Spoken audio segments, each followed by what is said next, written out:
right, everybody, welcome back again. Sunday night. Here we go again with Sunday nights with Pastor Neil. So we're a little short staffed tonight. We appreciate Wilk stepping in and helping us here. But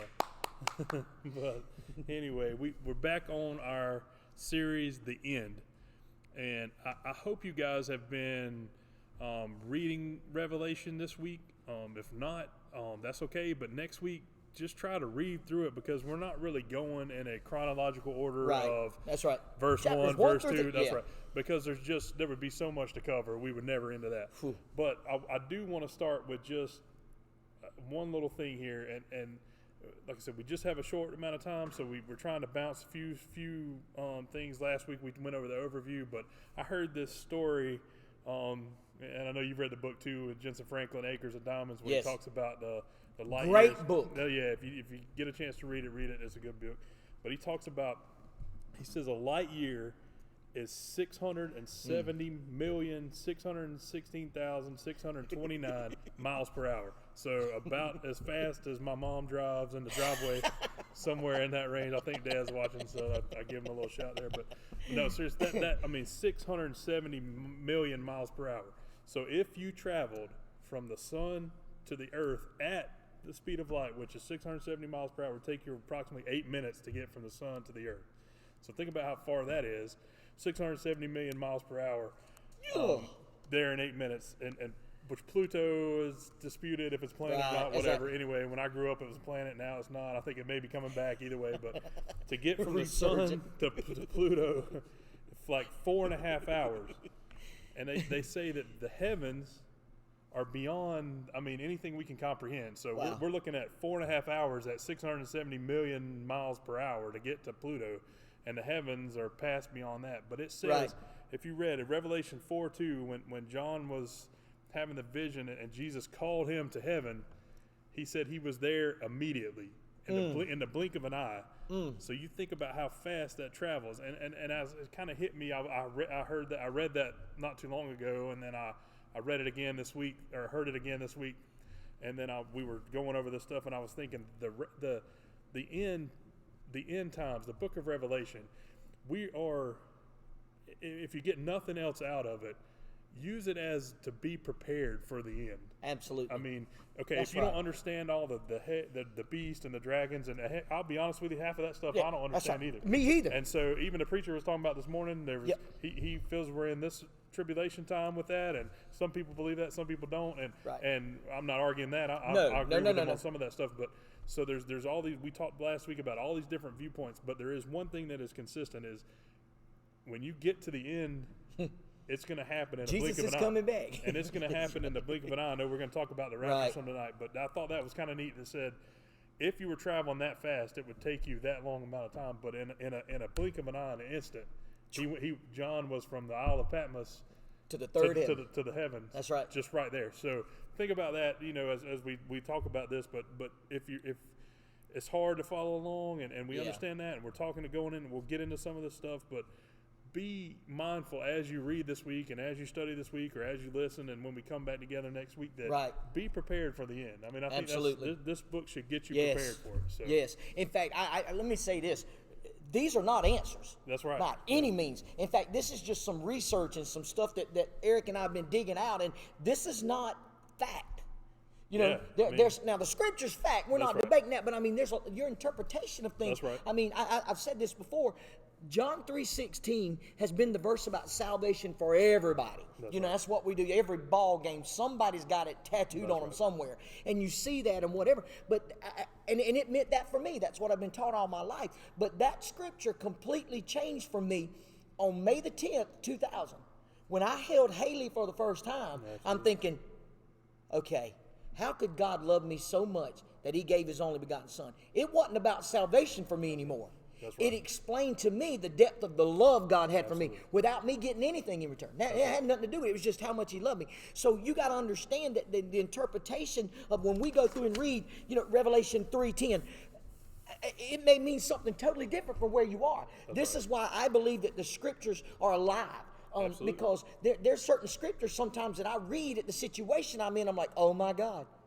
I get this now. Yeah. Where it meant absolutely nothing to me before. Absolutely. And this is what I challenge you. First of all, start with this before you even read Revelation. Holy Spirit, teach me. Yes. Holy Spirit, speak to me. Let me get out of this what you need from me. Because I'm going to be honest with you. I'm not the smartest person in any room. And never claim to be. There's only 3 of us in here right now, and I'm not so sure that I'm not at the bottom of the thing. I mean, I don't even want to debate anything political with Wilkes. That's right. You know, so we don't even touch that stuff. So I mean, you look at that, and it's not about completely unlocking everything, and you know, the epiphanies that Eric Wilkes or Neil has completely different from Eric and Wilkes. That's right. Because we're not all at the same spot dealing with the same things. Eric don't have the same vices that I have. Eric don't have the same problems I have. We're all 3 different people. And so these scriptures are going to be different. So when you read with that in mind. In fact, every one of these parts of this series, the end, starts out with this, to state again, the book of Revelation can be interpreted in a number of ways. None of these are salvation issues. That's right.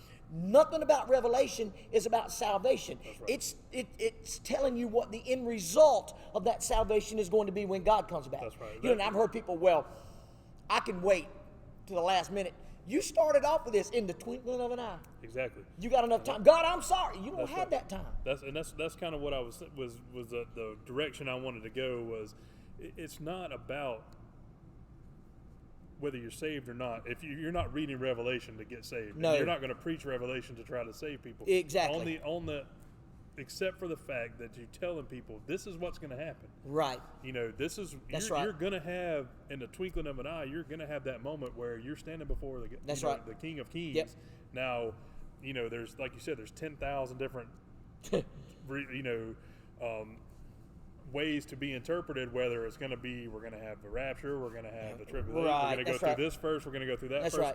Right. That's kind of things, and you can read, the more you read, I mean, I've read Revelation in the past and over the last couple of weeks, more and more, and I've read it 2 or 3 times a week, and all of a sudden it's like, you know what, I didn't think about that the first time. It's exactly that's right. one of those things, keep digging and keep reading and keep learning, because there's going to be things that come out that you don't get the first time around. And I'll be honest with you, there's a lot of it that I'm like, what in the heck is this talking about? I don't get this. And that's the whole purpose of reading it and talking about it like this. So with that out, if you've got questions, please feel free to text me, send them to me, or if you've even got a comment, good land, let us, if you got something that sticks out to you, don't think it's stupid.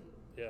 Because you might if you interpret something a different way, let us know. Let us know, because wait a minute, that's good stuff. So you've got to let us know. That's the whole purpose of this. The types of writing, we discussed those with the epistles to the Jewish apocalyptic. We talked about the 4 methods of interpreting Revelation: the historic, preterist, idealist, futurist. But tonight we're opening with the rapture. This is something that the rapture's not actually mentioned in the Bible. The word's not in there at all. That's right. But it's what we add to, because it's, the taking away, being caught up, whatever. Is God coming back? Absolutely. That's not debatable. God's coming back. But how all that happens? Who knows? Who knows? I mean, let's just be honest. Who knows? I have had views. I asked you last week to text me, and I got a couple. I would like more. Y'all get more involved. I need your help. I really do.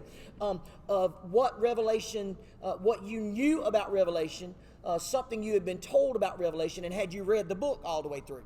And now that I think I've had a week to think about reading the book through, don't mean anything. That's right. I read it through quite a few times, and I'm like, I still don't get some of this. Every time I read it, I see something different. I'm thinking, I don't even remember reading that the time before. So while we're talking this, here's what I want you to message to me.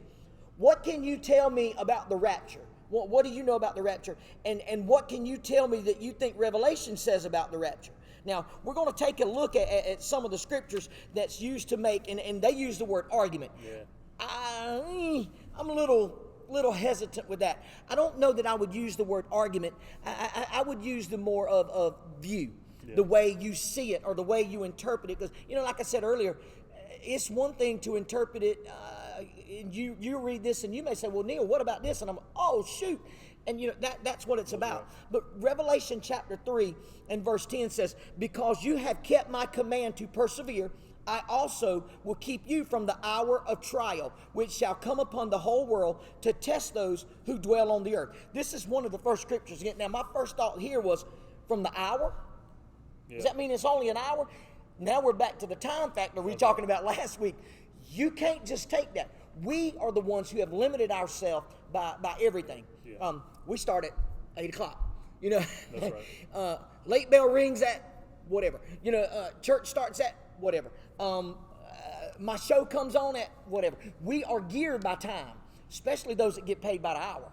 Yeah. You know, it's 5 o'clock. I'm out, Jack. You know, that kind of thing. So we're geared by that. So you got to understand something. That's not necessarily the way this is written. So because you have kept my command to persevere, to me, this is one of the most underrated character traits. And it's one, to be honest with you, that I admire a lot. Mm-hmm. Perseverance. You got so many people that quit so soon. They had the NILA conference this past Saturday, and a bunch of my youth leaders have gone in the past, and I watched this, and there seemed to be a common theme all day long, and it was about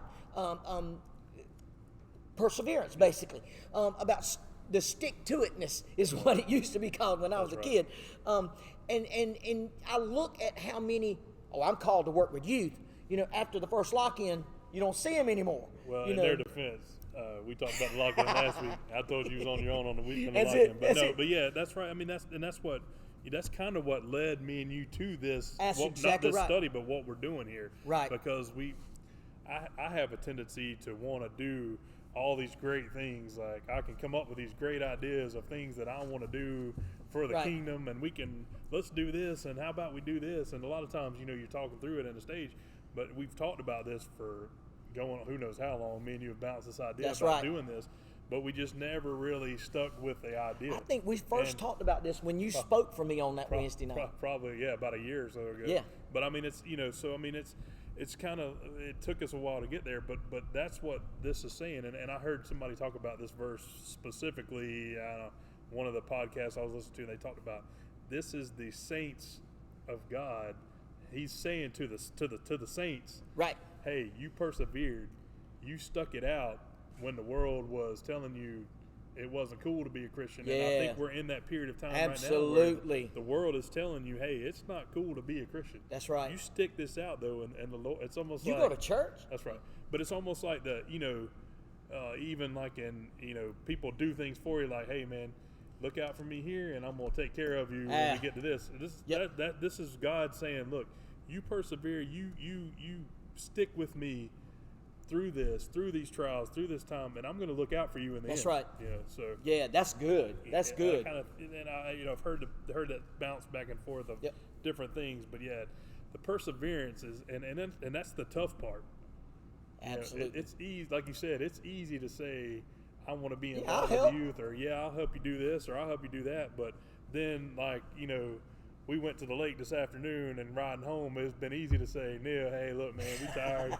Man, I'm tired. I'm gonna sit this one out tonight. I'm gonna let you do it. But and not to toot my own horn or anything like I'm doing something. I mean, I rode around on the boat. It wasn't like I did anything too strenuous. But no, I mean, it's easy to have these great ideas and these great things that you want to do.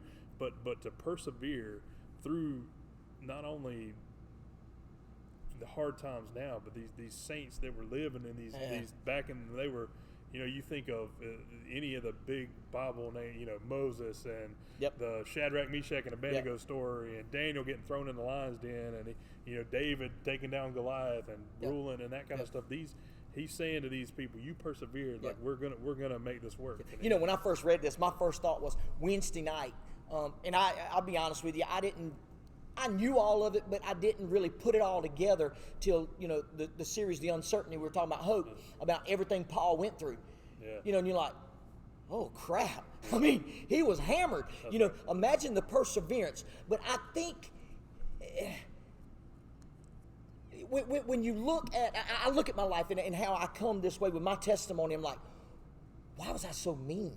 Yeah. Why was I so bad? But I guess that's why my salvation and the fact that a Savior loved me means so much to me. Right. And I look at Paul. What did Paul do before he became a Christian and started, writing books of the Bible? Tell you what he did. He killed them people. That's right. So he's seen firsthand what happens. So, I mean, that perseverance, in fact, it starts out with this. This could speak up. This could speak up. Yeah. You know, God removing his people from the earth before tribulation period. But this was a letter to a specific church, and if God were to remove people from a tribulation period that is yet to come, then did he lie to the church in Philadelphia? And I mean, when you look at those letters, that's what I'm saying. This can get confusing. Confusing. So don't get bogged down on it. Just know Jesus is coming back. That's right. Don't let it get persevere. Don't let it get confusing. Right. Well, when is he coming, or am I supposed to wait till after this period, or you get these people that say all the time, well, he's not coming back till all the nations in the world. We talked about this last week. All the nations that every ear has heard the word. That's right. We don't know when that period is. That's we right. Don't know when we don't know if everybody's heard it by now. Absolutely. So don't get bogged down in the, well, I don't know if he's coming before the tribulation or after the tribulation or during the tribulation or I've heard pre-millennial and at post-millennial. So you mean to tell me that I can get saved after Jesus comes back? And I've heard some of that, so in the tribulation, and I look at it like this: if you can't do it now, you ain't gonna do it. What are the odds of you doing it in? That's that kind of thing. Yeah, I mean that's the thing. So don't get caught up in the terminology. Right. And the thing. Just know, because you have kept my command to persevere, I will also keep you from the hour of trial which shall come upon the whole world. Right. That's pretty. I mean, that's pretty. When you hear those words and you try to take what at its simplest form is. That's right. Okay, let me do what I can to persevere so I can be spared the hour of trial. Right. If it is an hour, or if it is a millennial, or 1,000 years, or whatever it works out to be. And let me just say, so there's Revelation 3:10, and if you're taking notes, please write this stuff down to go back and read for yourself. But then Revelation 20:4, chapter 20, verse 4, deals with some of this. But one that kind of caught me was the Revelation 24 talks about, may not, the resurrection of believers who did not give in to the beast. But then, and we automatically assume that everything we need to know about the end times is in Revelation. That's right. And everything that speaks about it is in Revelation. But then you start looking at some of this and bringing out Matthew. Wait a minute. You mean a guy that was alive while Jesus was alive on the earth? Here's how he starts out in chapter 24, verse 29. Immediately after the tribulation of those days, the sun will be darkened and the moon will not give its light. Wait a minute. How is he talking about that in Matthew? I thought John was going to, all that. So, and that's one thing. So, write this down. Matthew chapter 24, verses 29 through 31 actually deals with some of this. The sign of the Son of Man will appear in heaven. Then you got, he will send his angels with a great sound of the trumpet, and they will gather together his elect from the four winds, from one end of heaven to the other. So, there's where we actually, what we know as the rapture of the church. But even there, it still doesn't say the rapture will take place. That's where we get it to where we tie it into. Right. When you hear the trumpet sound, that's when that kind of that's stuff. right. Because it mentions the trumpet. Yep. And before is the four winds take to heaven each other. Right. But yeah, that's the great thing about the Bible. And I'll be honest with you, we're not sitting up here saying we know all the answers because we've read the Bible. And Neil's talking about he's read the Bible through all these times. And, and I we're going through this stuff with you. Read the Bible. The Bible is pieced together in different things where you can read in Revelation and then back in Matthew, and then there's other you can go to Corinthians and you can go to when Paul was talking. This all fits together. That's right. And that's where you really have to. That's if you really want to get off the surface knowledge of the rapture and the surface knowledge of Revelation.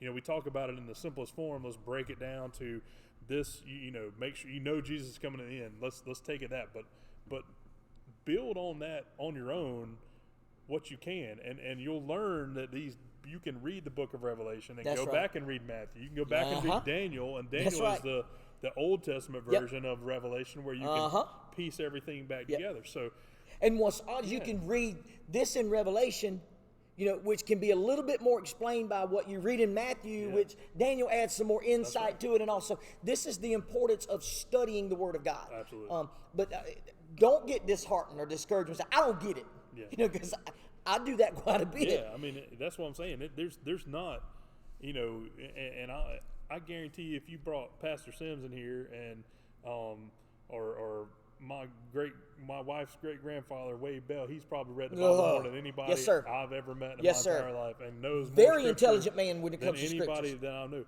But I promise you, there's things that confused him. There's things that confuse Pastor Sam. Yep. I mean, but that's why God gives you this book to study. You just reminded me. I meant to find that clip. I got to find it. It'd take a lot of watching, but Perry Stone actually made it in the study. And he says, "Now I don't understand all that," and I'm thinking, if he don't get it, right. But the Matthew chapter 24. When I reread that again in all this stuff, and that's the one that probably breaks it down enough for me. Yeah. Just for the simplicity of it. Right. Beginning with verse 36. But of that day and hour, no one knows, not even the angels of heaven, but my Father only. Verse 37. But as the days of Noah were, so also will the coming of the Son of Man be. And then it goes in to talk about the way the lifestyle was, with drinking and partying and eating and, giving in marriage until the day that Noah entered the ark. And they did not know until the flood came and took them all away. So also will the coming of the Son of Man be. Then it goes into then 2 men will be in the field, one will be taken, the other left. 2 women will be, 2 women will be grinding at the mill, one will be taken and the other left. Watch therefore, for you do not know what hour your Lord is coming. But know this, that in the master of the house had known what hour the thief would come, he would have watched and not allowed his house to be broken into. Therefore, you also be ready, for the Son of Man is coming at an hour you do not expect. Absolutely. And that's where we started this thing off with saying, the simplest thing of Revelation is not to get caught up in the thing. It's to read Revelation, come back to Matthew and know, like you said, but know this: if the master had known what hour the thief would have come, he would have watched his house. I mean, if you knew, houses get broken into all the time, cars get broken into, all this stuff. But if you knew, if they said, Neil, at 8 o'clock or at 10 o'clock tonight, somebody's going to break into your house and steal everything. What you going to be doing at 10 o'clock? That's right. You're going to be ready for them. You're going to have the police there. You're going to have all the stuff. And I've been getting some of the stores mixed up, but I think it was Todd and Katrina.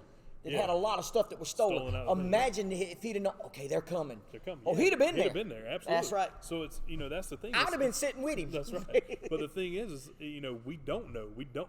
Therefore, you also be ready, for the Son of Man is coming at an hour you do not expect.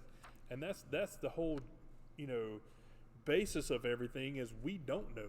So, and you're a few years older than me, but careful. I'm getting there. I feel like I'm getting closer.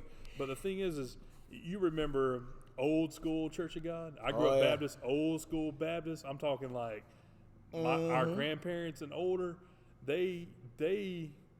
You went to church because what if the Lord came back, you went to church. That's you wasn't exactly going to go to right. heaven. That's right. Or you did things based on, or you didn't do things more. Really, there was more things you couldn't do in the old rules that you couldn't do this because makeup, that's right. Pants, you couldn't watch TV. You couldn't wear pants. Because what if the Lord came back? You had on pants. I mean, you think of that. Well, that's crazy stuff. But they lived with that sense of urgency of you know what? I don't want to be doing something wrong because what if the Lord comes back and I'm doing something wrong? Am I going to be the one left? That's right. So that, we laugh about all that stuff and we laugh. And my father-in-law, Ronnie, his dad they were kind of the old school, and we laugh about him getting in trouble for playing pool and that kind of stuff, when he was a kid, or riding his bike certain places, or, that kind of stuff. And that's funny, and we joke around it. But he lived with that sense of urgency that said, you know what? I'm going to be doing right because you didn't go out to eat on Sundays. That's right. What if the Lord came back and I'm doing something wrong now? What? And unfortunately, things that were wrong back then, they may still be wrong today, but we've kind of gotten more tolerant of it. And that's but that also goes back to this, in the days of Noah. They were doing these same things, and they didn't know. So are we in the days of Noah? More like the days of Noah? I think a lot of that stuff was more damaging than good. With a lot of you can't. But I'm going to be honest, and this is going to sound odd coming out of my mouth because I'm known in the youth pastor world as the one who pushes the envelope, the one that's up at the edge of whatever. But I really do think we've gotten way too slack on an awful lot of stuff. My granddad used to always say, when in doubt, don't. That's right. If you got to question it, you probably shouldn't do it. That kind of thing. And so I look at some of this, and I think to me, it all comes back to this one issue. I'm not sure how many would really be honest with themselves and say that they lived their life every moment like Jesus could come back at that moment. I know, and that's what's scary. I mean, unfortunately, I would like to say that everything I do, I'm prepared for Jesus to come back. But I lose my temper, and I do too. I can't say that. You read something you shouldn't be reading, or you look at something you shouldn't. That kind of stuff. It's just, and we've pushed ourselves, and we've said, well, that's okay. And I believe 100% that the Lord can forgive you for anything you've done wrong. That's right. Don't get me wrong. I mean, I'm not saying. I mean, because if not, we all in trouble. But by the same token, I believe that 100%. We've lost our way in some of this stuff to where we say, oh, that's okay, or these churches that are saying, oh yeah, we'll and I don't want to get political here, but gay marriage or abortions or these kind of these hot button topics where these churches are saying we're accepting them. Okay, you're fine. Come on. Jesus said accept everything. Yeah, he did say accept every person, but that doesn't mean that I can't accept your sin. That's right. And not that I'm any better than the person that's involved with the same-sex marriage. I'm not any better than that person. Sin is sin. But by the same token, I understand that I don't want to be living in a constant sin, because what if the Lord does come back? Yes, exactly right. And I need to be better at it. But take that from this, that's saying, in the blink of an eye, and you don't know when it's coming. Right. I mean, we're sitting here talking now. We could be gone before this thing is over with. That's the truth. Or it could be, me and you could be dead, and 10 generations later could be the time when he comes back. We don't know. But don't think that there's plenty of time. Absolutely. And that's where we've gone with this whole revelation, especially as youth. This message is for any adult listening, any youth. But you guys, when you're young, you don't. And I know you hear this all the time. You don't know. You're young. You think you're invincible. You do all this. And I heard all that when I was in the youth department. And I thought the same thing of, you know what? I got plenty of time. I got plenty of time to do things for the Lord. I'm going to live for myself right now, or I'm going to do this, or I'm going to do that, or And I spent years of my life not walking with God, walking against God. And I look back now and I think about the wasted time. And I think about, but for you guys that are in this youth, that are in this department, don't waste the time, because we don't know when he's coming. And if I can tell you anything from the old dude up there talking, if we can learn anything from me, don't do what I did. Don't waste the time. Because we don't know what day the Lord comes back. So don't be that guy. It's funny you say that. I'm just going to be transparent. One of my biggest struggles as a Christian is the what if game that I play with myself. I don't need a lot of critics, because I'm pretty good pretty good critic for myself. But I tear myself up a lot of knowing that for 31 years I lived just to be honest, a heathenistic life. And I look at the influence that I had, and at what I could have done for Christ. Absolutely. And it comes out sometimes in a bad view from some of the kids, that they don't understand. I love them so much that it hurts me to know where they are. And I tried that. I heard a statement made, and I thought, wow, that the one thing that kids live their life like's never going to happen is the one thing they fear the most, and that's death. They live their life like they're never going to die. Live their life that way. But that's the one thing they fear the most. And I think that fear comes in because in their mind, I don't know where I'm going to go if that happens right now. And it's difficult, because that's one of the things that kids will tell, I'll do that later. Or I'll get married, settle down, have my 2 kids, my white picket fence. I'll serve Jesus then. Without realizing the influence that they have right now. There's some students in this youth ministry that are loaded with potential. The charisma, the big old hearts, the talent, the gifts, the athletic ability, and I had a conversation with a kid that wasn't very active in the group, but I was kind of active in his life through an FCA standpoint, and who's now he's going to be playing with the Colts. Yeah. And I just threw this into his we were messaging back and forth on message, and I just basically said, the influence that you can have now. Now granted, you may not have it with the Colts, because they're going to be looking at you like, who is this rookie punk? That's right. But the influence that you have to go back to your college, and say, guys, man, but did you live with the testimony that you can go back? Yeah. And now and this is what I've tried to stress to at least my children is, what do you have enough of a spiritual testimony that you can walk into the locker room at Sumter High School, Wilson Hall, Crestwood, Lakewood, Lawrence Manning, Thomas Sumter, whatever, and say, hey guys, we need to pray, or if anybody's struggling with anything, you're like, do we have that? And I'm not sure that a lot do. And it's because I don't think we live. I mean, this Matthew 24 really got me. Yeah. Do we really realize that? And what if you aren't the one that's snatched away? What runs through your mind? Me and you sitting here, and I'm not ready, and you are, and all of a sudden, boom, Eric's gone. What would really run through Neil's mind sitting here? Yeah. Oh shoot! Now it would be everything that my grandmama told me was real. Everything that Pastor Neil, Mr. Eric were talking, it was real. Also, too, though, in the same token, that's heavy. You would think, okay, situation reversed. You're gone. I'm sitting here. I might be thinking, I wish Neil would have told me. You know what I'm saying? That's good. So, I mean, why didn't you tell me? Why didn't you tell me it was that serious? We're telling you right now it's that serious. And that's what we want you to understand. That's good.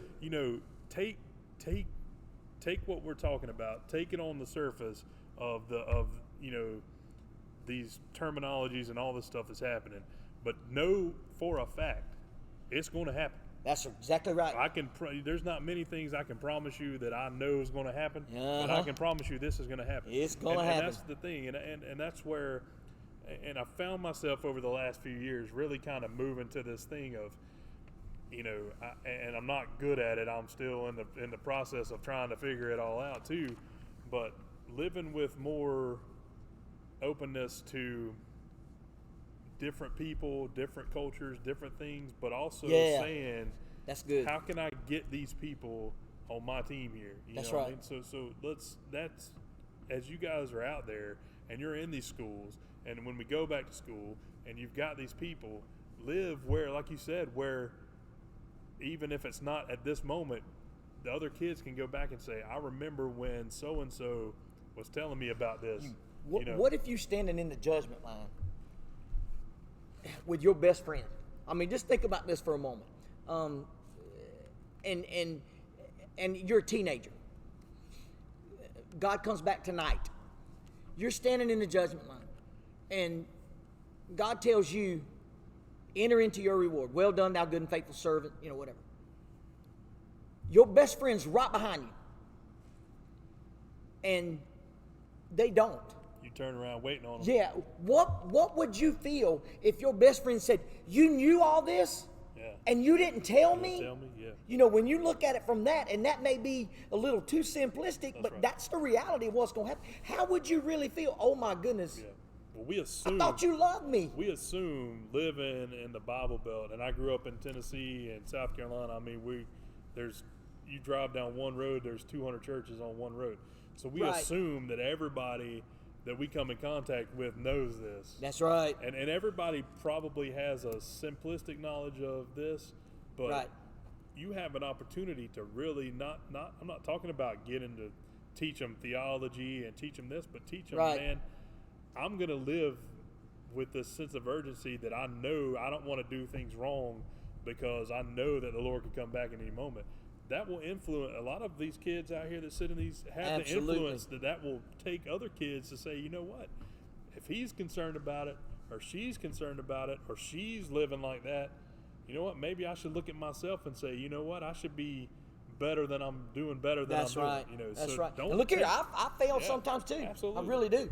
And I know when Julie's cousin had to live with us, and our lives style that kind of brought him. He had to live with us, got in some trouble, and he was coming to the church. This is when we were at the old church, and he got saved. And it was so, I don't know, refreshing to me to watch him in church. Because, I mean, he was like, he didn't grow up in church. That's right. So he's sitting there watching. If somebody was standing up, both standing up. Yeah. Somebody clapped their hands, he's clapping their hands. And he would like mimic everybody. But here's what I noticed, and we had this conversation. And this is what hurt my heart. He wasn't looking at a lot of the youth. Yeah. He wasn't even looking at the young adults. Yeah. He was looking at that older generation. And it hit me. If we can tap into that testimony and that knowledge of that older generation with that passion and zeal that he had, imagine what could happen. Absolutely. You know, so this is the opportunity that we have, especially during this time. You know, talk Wednesday night about we've got that hope. Yeah. Which, by the way, I had one person that messaged me.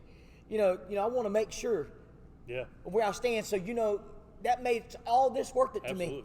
Absolutely. So I thought about this. You know, when we were doing this and the direction we were taking it. If you sit in here on Wednesday nights, you have no excuse to be able to grab to your friends, to gravitate to you, because you know good and well the ones that don't have a relationship with Jesus Christ. You know who they are. To be able to pour in their life and say, look here, I love you so much. Yeah. I don't want you to go to hell. Absolutely. I've got to get something off my chest, or at least clear my conscience. Yeah. And say, hey, do you know Jesus? You know, that kind of thing. At least eliminate yourself. And then I take it one step further, and so a lot that's been here for a while has heard this from me. You know, in Jeremiah, we're actually told that if someone goes to hell because of you, or because you didn't tell them, or you didn't witness to them, their blood is on your hands. Yeah. And you know what that means? That's murder, basically. And I'll be honest, that's what I feel when I sit there and I think about these times when I wasn't living the way I should have been living, and the people I was around, and how the influence I could have had on them, which I no longer have influence or am around a lot of these people that I was around at that time. And I think I was put in those people's lives. Could it be because I was the one that was supposed to live the example for those people? That's right. And if, you know, you try not to go back and you live with all these regrets, and you try not to do anything you can make up for it in the in the long run, and you can do things that'll you can get yourself back on track, and you can do all this stuff. Right. But don't waste that's my main thing, and I wish I could tell, and I try to, I don't do a real good job of telling my kids either, and I should do better with that. But don't waste your athletic talent. Don't waste your that's smarts. Right.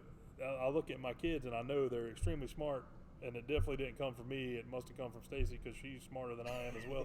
But she can't be too smart because she married me. So I look at it, it's kind of a catch-22. But don't waste any. We tell these kids, don't waste your talents, don't waste your athletic ability, don't waste your smarts, don't waste this, but don't waste your testimony either. I mean, that's just that's more important than. I don't want to say it's more important than. I get kids. I want you to take your grades serious, but that is more important than anything you can do academically, anything you can do athletically, anything that. But we give kids and we give everyone these opportunities to not waste those talents. How can we give these kids not an opportunity not to waste that influence they have? That's right. I go back to my high school days. The athleticism I had, and how I misused that so much. Yeah.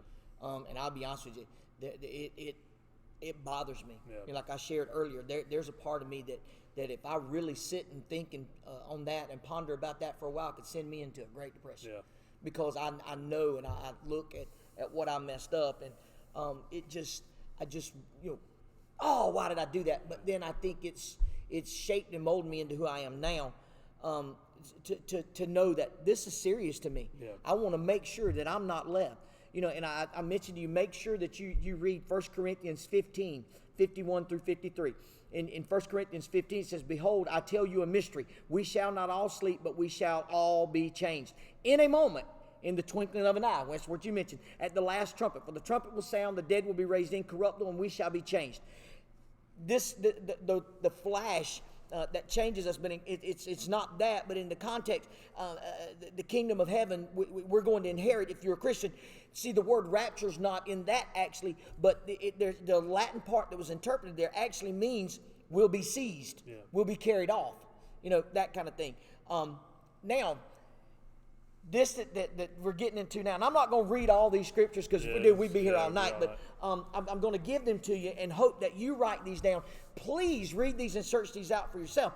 But one that actually some of you have said, I hope we talk about that, and I think it's because we're in a world that, likes the Harry Potter kind of stuff, That's right. and that's, so the beast. Now, the description of the beast is in Revelation chapter 13. The Antichrist who will unite the world, but will ultimately be dashed into pieces.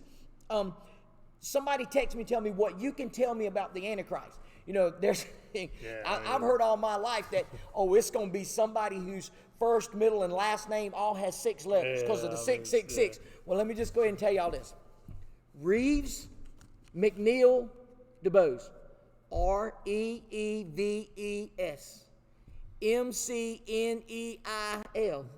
DUBOSE. My mama used to say that boy's a devil, kind of thing. Right. So,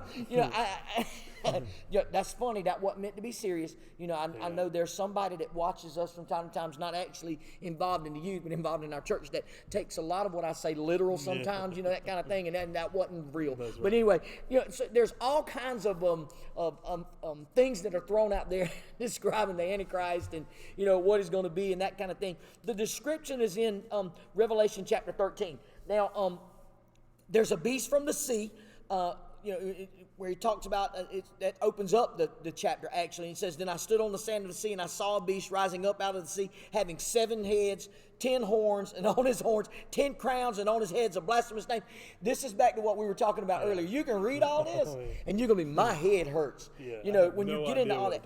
Does it have significance? I believe it. I believe absolutely. It does. There's nothing in God's word that's in there by accident. So it all has significance, but I can't tell you what all of it is. I almost think like this stuff about the beast of the sea and the beast of the earth and all the stuff that they have, it's almost like, I feel like one day when all this happens and we're living on earth and the tribulation comes, we're going to see some crazy looking thing walk down. We're going to be like, that's there it right is. There. I knew it was, because it's like, but Men in Black, Ghostbusters, whatever. Right. In a serious note, it does lead us into this thing of when I saw the beast and the beast and the Antichrist is going to come and do all this, all these things, and we have to be. But it also ties back into what we're talking about. This stuff, this crazy stuff that's happening, and this stuff that's all this bad. This is bad stuff. This is crazy stuff. This is beast on earth, beast on seas. They got 7 heads and 10 horns and feet like a bear and mouth like a lion and all this stuff, that and dragons and the horn of the lamb and all this kind of crazy stuff. These are the times that when you go back to this, where we started in Revelation 3:10, because you've kept my command to persevere. This is the stuff we have to persevere. That's right. And maybe it's metaphoric where the beast is a crazy thing or something crazy happening in your life, and it's rearing. You hear all these things. The old people used to say, "Oh, that's going to rear its ugly head." At some point, and you come to bite you. That's the beast is rearing his ugly head on. That's right. So things, a lot of, and Jesus spoke in parables and metaphors all the time. And do I think this could be literal? Yes. Do I think it could be figurative? Yes. I think both of those could be true. So the beast, could be anything that's happening, but he's telling you, and it goes back to the same thing you said earlier. What the beast means to me right now at this point in my life could be something else later on in my life, or could have been something else earlier in my life, or could mean something completely different to you. So read this stuff and learn that, say, hey, all these beasts are going to be coming up in my life, but know that I can persevere and take through this. So. I love the part. There's all these beasts. There was an old game from the 80s that was called Gauntlet. And they remade it into a couple of things, but the thing about Gauntlet was it had like Valkyrie and wizards, and then it had like a little the archer. They had all these different characters that you could be, and you could fight, go through each one of these worlds with hidden walls and magic potions, and you get life points or whatever. But every single stage at the end had this beast that you had to defeat. Yeah. There were things that you had to collect throughout that world. Say there's 6 stages to get to the end battle, the end world. The end world, through those stages, there was always like 3 things that you had to have in order to defeat that beast. That's right. At the end. And what's amazing to me about these beasts in Revelation chapter 13 is the verses 1 through 10 actually describe the beast from the sea. Yes. But verse 10 says this: he who leads into captivity shall go into captivity. He who kills with the sword must be killed with the sword. Here is the patience and the faith of the saints. Yep. In other words, patience and faith is going to beat that beast from the sea. Then verses 11 through 18, we have the beast from the earth, which is a different beast. And it says, then I saw another beast coming up out of the earth, and he had 2 horns like a lamb and spoke like a dragon. And then it goes through describing him. But then listen to this. Verse 18, here is wisdom. Mm-hmm. Let him who has understanding calculate the number of the beast, for it is the number of a man. His number is 666. Yep. Then you read Daniel chapter 7, verses 1 through 14. All these basically talk about, it talks about there's 4 beasts. 4 beasts. There's visions of these 4 beasts. And it goes through all of those and arise and devour, and there is this horn where eyes of man, mouth speaking pompous words. I told you, I can't remember if it was Wednesday night or a Sunday night, that everything that happens in our life, God's already provided an answer for. To me, the whole thing is, if you're going through the stages of life, God's giving you exactly what you need for when you get to the end battle to defeat those beasts, to defeat those dragons. It's here. He just told you that, right here, verse 10 of Revelation 13. He who leads into captivity. Here is the patience and the faith of the saints. Here's the 2 things you need to whoop that beast. Then you get the beast from the earth. Here is wisdom. Here's what you need. So take comfort in knowing, I'm a Christian. You can bring whatever ugly creature you want. Right. God's got my back. That's right. And that's where we come into this, and that's why I believe a lot of this stuff is figurative language for, we could come up with all kinds of scenarios of things that we could figure out would be terrible for us today. But you think about when you were living in Bible times, and all of a sudden you saw a beast come out the ocean, out the sea with a horn and 7 horns. There it is. I mean, that spoke to these people, and like, oh my God, that is the craziest. If you came up with the craziest thing you could think of in today's time, this was the craziest thing they could think of in their time. So, right. But like you said, then he wraps it back around and says, but no matter how crazy this beast is, here's what you need to defeat that beast. Right. So Haley just sends this. Those of you that know Walker McNeil DeBow, so he got 666 as well. Haley says, I knew you and Walker were the Antichrist. But then she sends the thing, the one world money system. Yeah. That's one of the things that's mentioned that's going to be a sign, and then the mark of the beast. And that is right here. We just read. And his number is 666. That's the beast from the earth. Read Daniel chapter 7, verses 1 through 14. That's about all of the 4 beasts. It's also the Ancient of Days and we sing that song, whatever, but I watched till thrones were put in place, and the Ancient of Days was seated. His garment was as white as snow, and the hair of his head was like pure wool. His throne was a fiery flame, its wheels a burning fire. When you read a lot of this stuff, you're like, man, this is a cool action movie right here. Right. Harry Potter ain't got nothing on this stuff, that kind of thing. And I watched them because of the sound of the pompous words. This is all out of Daniel chapter 7. Verse 14 gets to, then to him was given dominion and glory and a kingdom, that all peoples, nations, and languages should serve him. His dominion is an everlasting dominion which shall not pass away, and his kingdom the one which shall not be destroyed. Absolutely. Here you are. If you're saved, and we started it every time with this, we've started, Revelation is not a salvation book. But if you are saved, this is all the stuff you can read and say, this is going to be cool to watch, knowing I'm going to already win. How would it feel going into any kind of competition knowing you're going to win? Yeah. one of the best trash talkers that's full of confidence that I've ever seen is Wilkes. I have heard Wilkes and Tucker and Walker and them playing video games. I have heard Wilkes just talk so much trash, and I love it. I love to hear it. But here's the thing. He's talking not knowing if he's going to win or not, but what if he knew every time that game come on that he was going to win? If he knew he was going to win, it would be unbearable. What kind of confidence would he be walking in?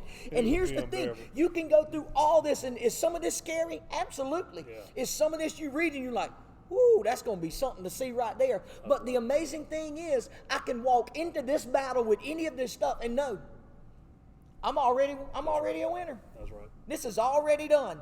So I want to end tonight with the Antichrist thoughts. One thing that you've got to know about Revelation is that there is actually no direct mention of the Antichrist. Yeah. It's not like, here's the Antichrist. Yeah. But in fact, the word Antichrist only shows up in Scripture 4 times. It's found in 1 John chapter 2, verse 18, 1 John chapter 2, verse 22, 1 John chapter 4, verse 3, and then 2 John chapter 1, verse 7. See, John did write Revelation, so there is the possibility that he is writing about the same person when he is writing about the beast. But if he was, then the biblical interpretation would dictate that it would have to be fulfilled within a handful of years after being written. So we're not sure about all of that. Yeah. You know, these are biblical scholars and commentaries that's writing this stuff. People way smarter than I am. Way smarter than I am. So that's tough. All I know is this. Does he exist? Yep. Is it going to be my demise? No. Absolutely. Doesn't happen. Doesn't happen. You've read the end of the book, and it's done. But this is great stuff to read and tools to use. You know, we started off, and if you don't get anything from tonight, please grab this. Read Matthew chapter 24. And read it with the heart of your friend that doesn't know Jesus. Family member that doesn't know Jesus. We have a responsibility. And y'all, this breaks my heart because I got family members that I know that if Christ were to come back right now is not going. Yeah. Not a doubt in my mind they're not going. And that breaks my heart. Just make sure they're heard. Now, don't go in and say, you need it. That ain't going to work. Yeah. I'm going to read it sometime.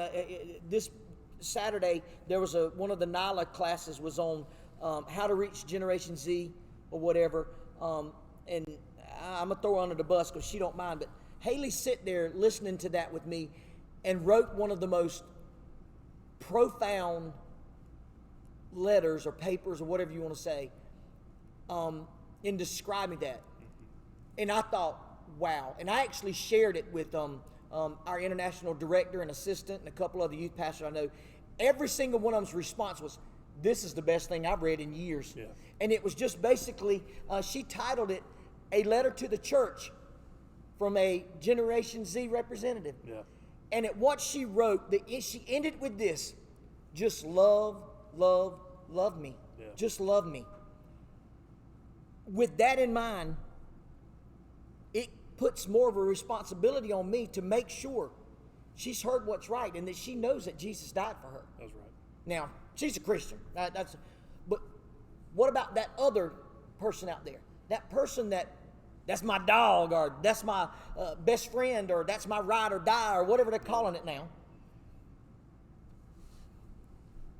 If it is, have you given an opportunity for them to spend eternity with you in heaven? Yeah. That's heavy stuff. Yep. And that's the whole point of some of this, is to realize there is a God. He sent His Son to die for you. He rose from the dead, giving us salvation. He is coming back. Yep. Everybody's going to live forever. The YOLO thing that went around, you only live once, that's a lie. Yep. Everybody's going to live twice. That's right. In fact, we're told, it's appointed unto man once to die, and then the judgment. Yep. We're all going to live forever. It's just some going to be cool and some going to be hot. Yep. And that's where we came into this, and we said, I think we kind of got on the same page without even talking about it. Oh, sure did. We said, this study is not going to be verse by verse. No. Deep theological. We're going to explain why the beast had 7 horns and why he had 10 crowns on those 7 I'm not qualified to do that. That's the main reason, is neither one of us are qualified to make that statement. But what I feel we are qualified to do is to tell you, it is that simple. Like Neil said, you're born, you're gonna die, and you're gonna go to judgment. That's right. And you can be secure in your salvation, but don't leave your friend in the field. Absolutely. And I think that's where we're going to make this easy. To get the point here is, it's all going to happen in a twinkling of an eye. Yep. It's all going to happen when we least expect it. That's right. It's all going to happen when none of us know when it is. That's right. So let's, 1, be ready, and 2, let's love our neighbor enough that we can take him with us. Yep. And I think that's where we've kind of started on all this. We've talked about all these other things, through the virus, through loving on your neighbor, being with your neighbor, doing all this kind of stuff. Love him enough now to live out that salvation. Right. And it's like you said, it's not going in and beating each other over the head with the Bible and saying you're going to hell if you don't focus on this, because nowadays people don't respond to that. People responded to the hellfire and brimstone years ago, and I'm sure people still do today, but people respond to somebody loving them. That's right. Love somebody enough that you will get to that point, and you will take them with you to glory. Yep. There's a painting in my office, and it's done by this guy that does kind of wild paintings kind of thing, but he's a Christian artist. But there's a song. I was going. In fact, I'm not going to find what album it was on, because it was like from, I want to say, in fact, this was a group that the church would say, oh my goodness, they are just secular or whatever. But it was actually, in 1983, here it is, the group was called Petra. Yeah. And they had the long hair, and the church world was like, oh my goodness, that's not Christian music. But they had a song called Grave Robber. And I think that's kind of what inspired this guy to paint this painting. And he was at a youth conference I was at. He painted one for me and signed it and everything. Yeah. It's hanging up in my office, and Haley was actually kind of making fun of it. But here's why the painting means so much to me. The whole topic and everything about it is basically this. You have eternal life in heaven or eternal death in hell. Will you be a grave robber? Will you snatch somebody from the grave? Yeah. I hope somebody in line runs up to some of you and just simply says this: thank you so much for sharing Christ with me. You robbed me from the grave. Absolutely. Robbed me from the grave. Next week, we're going to talk about some numbers, some of the end time events, and it'll be the next part of this series on the end. Tonight, we've got Little Debbie zebra cakes. Nicholas Hill, I miss you. So Little Debbie came to church with me tonight. For those of you that have been laughing about and making fun of me, I am getting fat from eating Little Debbie cakes. So make sure that you tune in, subscribe, get your friends to subscribe, sit down, have a watch party at your house, whatever you need to do. Wednesday night, 8 o'clock, right here. I was going to try to, the title went right out of my head. Uncertainty is the series, but I can't remember what the thing is. But anyway, that. And then make sure you're texting me. I want to hear from you. Send your questions, comments, what you know about Revelation, that kind of thing, so that we can kind of go through those and help to steer us and that kind of thing. Eric, you want to close us in prayer tonight? Absolutely. Lord, thank you for this day, and thank you for the time that we can connect on a personal level with each other. Even though it's over a video and it's unconventional, and you've given us these, but you've allowed these resources where we can still connect with each other. Yes. Help us to not only take ourselves and take these revelation, take this topic serious enough for ourselves, but help us to love on someone else this week, that we can help take them with us when we go. That's right. Give us wisdom, give us patience, give us the things to say with people and the things to do, and help us to live our lives out how you would want us to provide and to further your kingdom. That's right. Be with us this week as we go. Help keep us healthy, help keep us safe, help keep us focused on you, Lord, and everything we do. In your name we pray. Amen. Amen. See you Wednesday night, 8 o'clock.